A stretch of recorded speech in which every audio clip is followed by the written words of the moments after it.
प्यारे छात्रों, आज प्रतिभा खोज एजुकेशनल वर्ल्ड में आपका स्वागत है। आज हम लोग का जो टॉपिक होगा क्लास 9 के अर्थात कक्षा 9 के जो मोशन नामक चैप्टर है, गति नामक चैप्टर है, उसमें चाल एक आज का टॉपिक जो है चाल से स्टार्ट होगा। तो सबसे पहले इसमें आता है चाल। चाल को इंग्लिश में क्या बोलते हैं? स्पीड। चाल को इंग्लिश में स्पीड कहा जाता है। और इसको यदि दूसरी लैंग्वेज में देखें तो ये होता है कि गति की दर। क्या होता है? गति की दर। और इंग्लिश में इसको कहेंगे द रेट ऑफ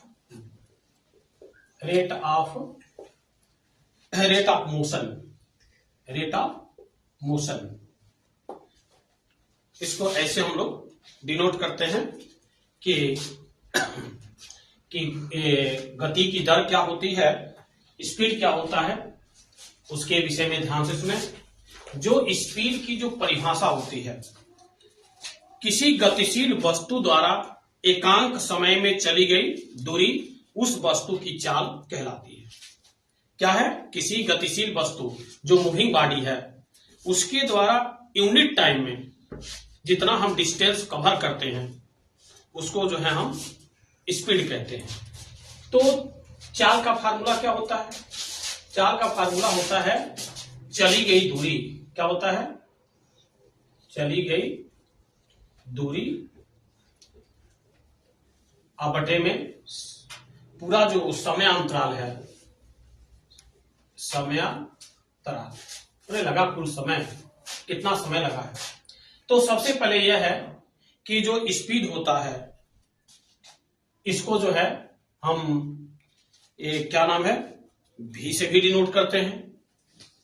और चली गई दूरी को यस से, और टाइम को क्या बोलते हैं? स्मॉल टी, माने v equal to S by T. अब ये आता है कि यूनिट। तो सबसे पहले आप लोगों को पता है कि जो चाल की जो यूनिट होती है, जो मात्रक होता है, चाल का जो मात्रक होगा वो क्या होगा? Unit of speed. तो सबसे पहले आपको पता है दूरी का एसआई मात्रक क्या होता है, एसआई यूनिट क्या होती है? तो मीटर। क्या होती है? मीटर होती है। और जो समय होता है, समयांतराल होता है, टाइम इंटरवल, उसका क्या होता है? SI unit second. क्या होता है? सेकेंड। तो इसको हम क्या लिख सकते हैं? मीटर प्रति सेकेंड। इसको क्या बोलेंगे? मीटर प्रति सेकेंड। जो स्पीड का जो यूनिट होगा मीटर प्रति सेकेंड होगा। अब यह है कि चाल के विषय में हम जानते क्या है कि चाल है क्या? तो चाल जो है यह एक जो है अदिश राशि है। चाल क्या है? अदिश राशि है। अदिश राशि को इंग्लिश में क्या बोलते हैं? Scalar quantity. क्या बोलते हैं? Scalar quantity. और इसका हिंदी जो है अदिश होता है। अदिश का मतलब कि चाल को हमें रिप्रेजेंट करने के लिए, फाइंड करने के लिए हमें किसी प्रकार की दिशा की आवश्यकता नहीं होगी। और यह है कि चाल हमेशा पॉजिटिव होता है। चाल क्या होता है? हमेशा धनात्मक होगा। यह कभी ऋणात्मक होता ही नहीं है।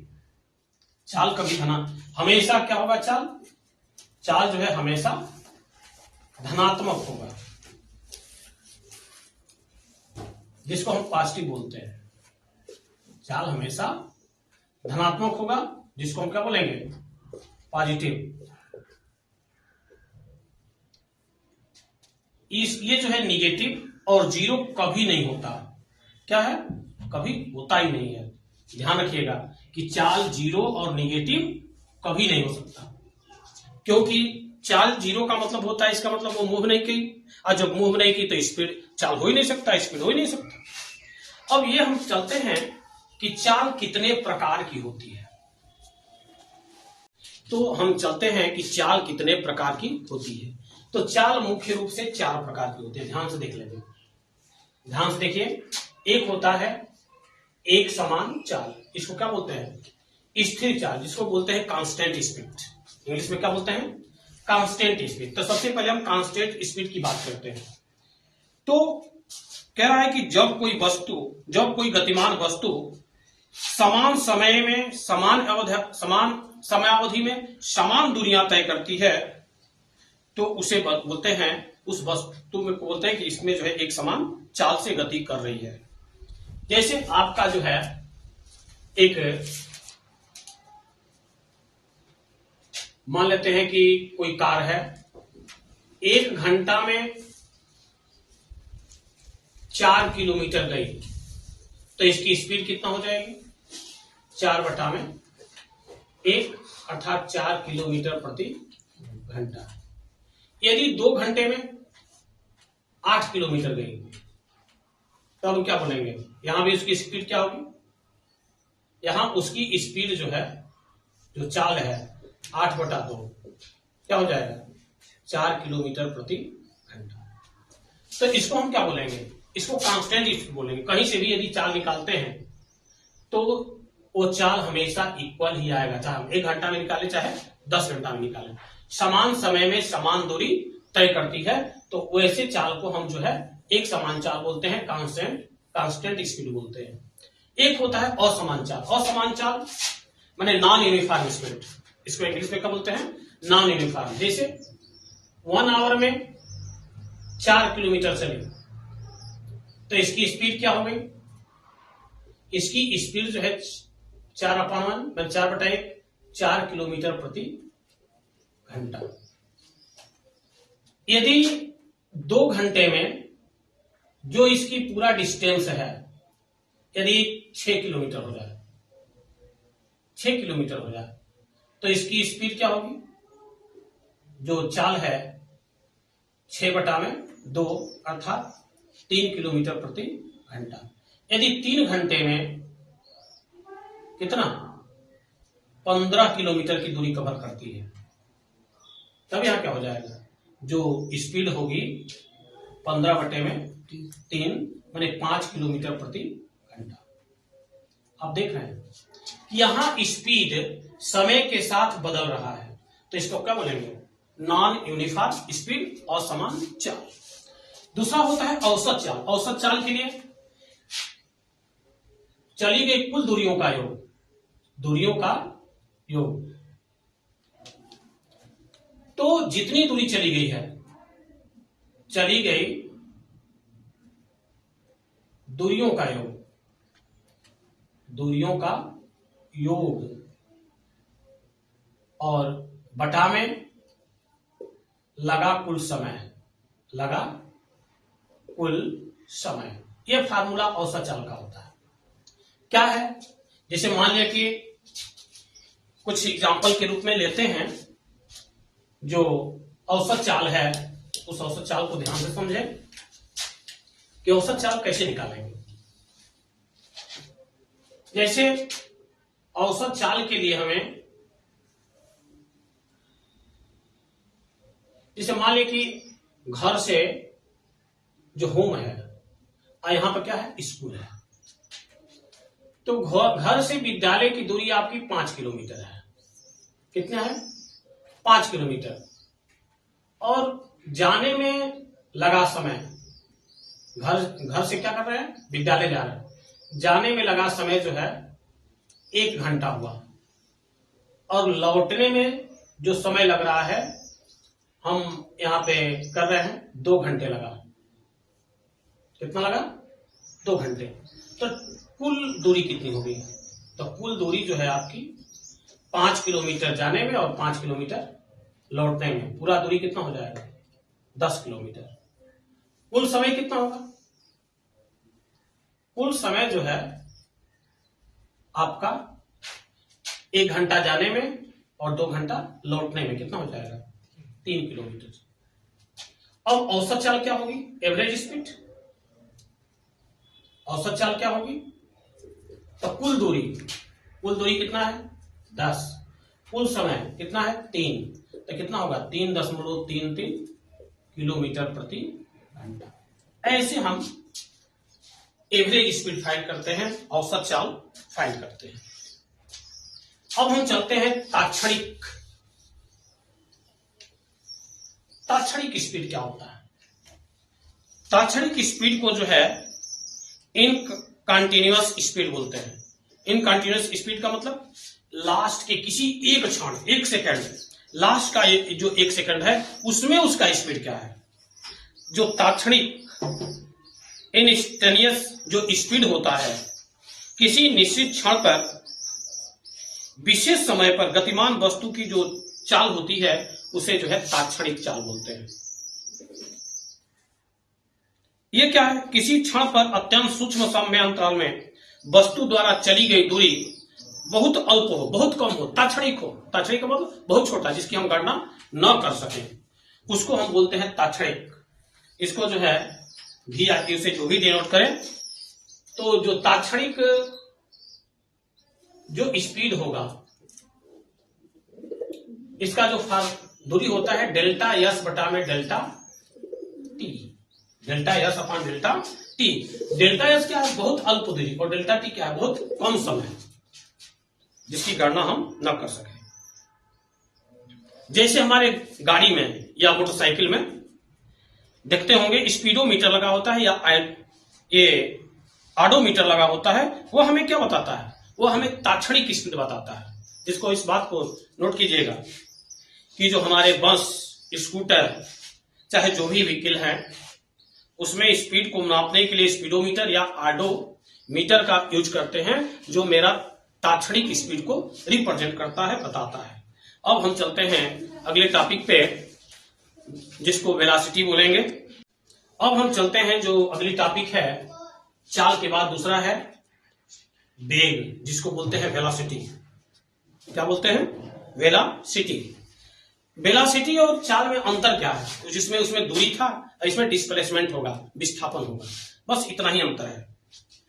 कह रहा है कि किसी गतिमान वस्तु के एकांक समय में निश्चित दिशा में चली गई दूरी अर्थात अथवा विस्थापन, चली गई दूरी, उसी को क्या बोलते हैं, विस्थापन को वेग कहते हैं। क्या बोलते हैं, वेग कहते हैं। वेग का जो फार्मूला है क्या होता है, वेग बराबर विस्थापन बटा में समय अंतराल, विस्थापन बटा में समय अंतराल। वेग को v से डिनोट करते हैं, विस्थापन को कुछ भी लिख सकते हो डेल्टा एस, और समय अंतराल को डेल्टा टी से। फार्मूले में तो कोई अंतर दिखाई नहीं दे रहा इस फार्मूले में, लेकिन यहां अंतर है। यहां क्या था, वहां दूरी था, यहां क्या है, विस्थापन है। अब इसकी मात्रक क्या होगी, यूनिट क्या होती है। जो वेग की जो यूनिट होती है, जो मात्रक होता है, जैसे विस्थापन को किसमें मापते हैं, मीटर में, समय को किसमें मापते हैं, सेकंड में। तो जो इसकी यूनिट होगी किसका, वेग का, मीटर पर सेकंड, माने मीटर प्रति सेकंड इसको बोलते हैं। अब यह है कि वेग है क्या, वेग क्या है। तो जैसे हमने स्पीड के विषय में जाना,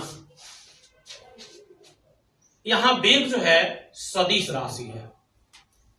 वेग कौन सी राशि है, सदिश राशि है, क्योंकि इसके लिए हमें दिशा की आवश्यकता होगी।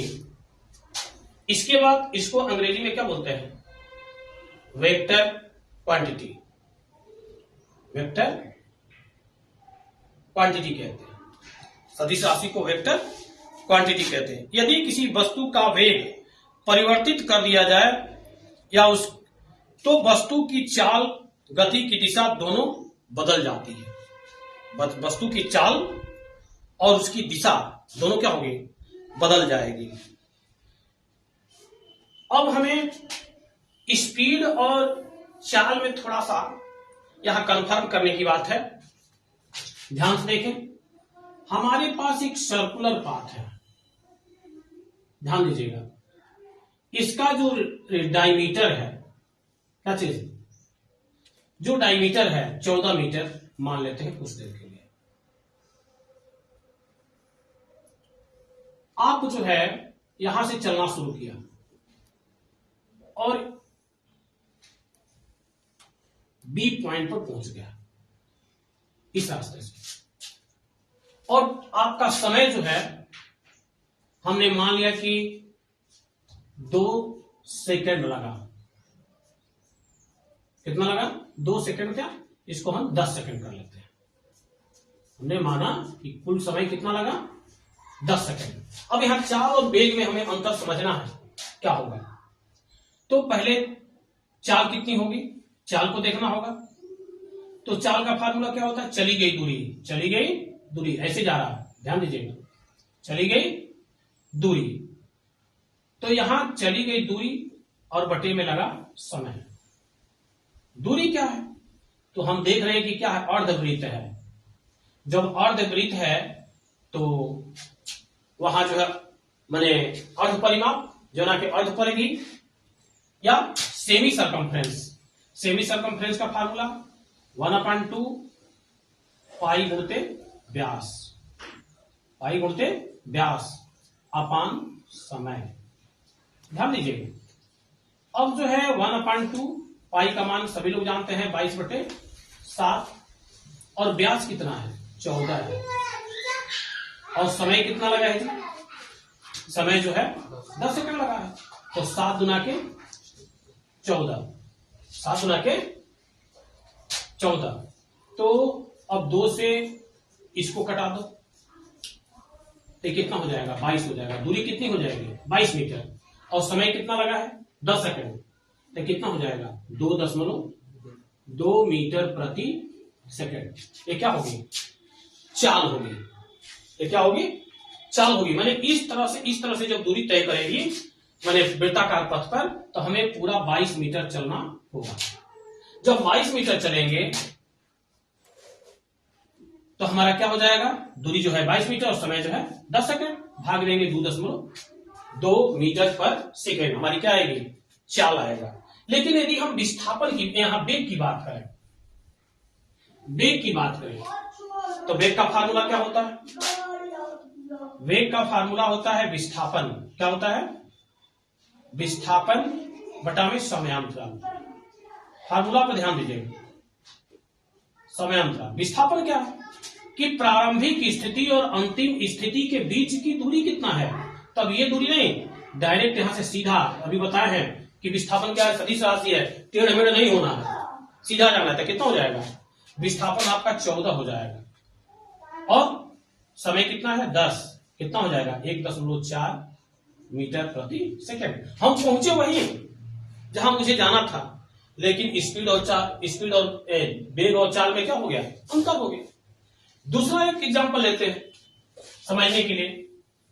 हमारा पाथ जो है यही है, पाथ क्या है, यही है। हम पूरा एक राउंड लगाते हैं, पूरा क्या करते हैं, एक राउंड लगाते हैं और यहीं पर आ जाते हैं। जहां से हमने चला वहां पर हम आ गए। तो हमने कितनी दूरी तय की, पहले तो दूरी निकालें, दूरी कितना हो। तो जब एक राउंड लगाए हैं तो परिधि के बराबर, तो पाई गुणते व्यास, सभी लोग जानते हैं। पाई मल्टीप्लाई डायमीटर 22/7 और मल्टीप्लाई 14, कितना हो जाएगा, 44 मीटर। कितना हो जाएगा, 44 मीटर। यदि विस्थापन की बात करें, विस्थापन कितना होगा, तो जहां से हमने चला वहीं पर आ गया, तो विस्थापन क्या हो गया, 0। विस्थापन हुआ ही नहीं, क्योंकि हमने पहले जहां से चला था वहीं पर आ गया। अब यहां पर हम क्या देख रहे हैं कि दूरी जो है 44 मीटर और विस्थापन क्या हो गया, 0। तो अब देखिए चाल क्या होगा, चाल बराबर दूरी बटा में समयांतराल। तो दूरी आपकी 44 है और समय जो है 10 है, तो कितना हो जाएगा, 4.4 मीटर पर सेकंड। यदि हम वेग की बात करें तो विस्थापन बटा में समयांतराल, समयांतराल दोनों में लगेगा, हम 60 में समय लिख दिए हैं। विस्थापन क्या है, 0 है, समय 10 है, तो वेग क्या हो जाएगा, 0।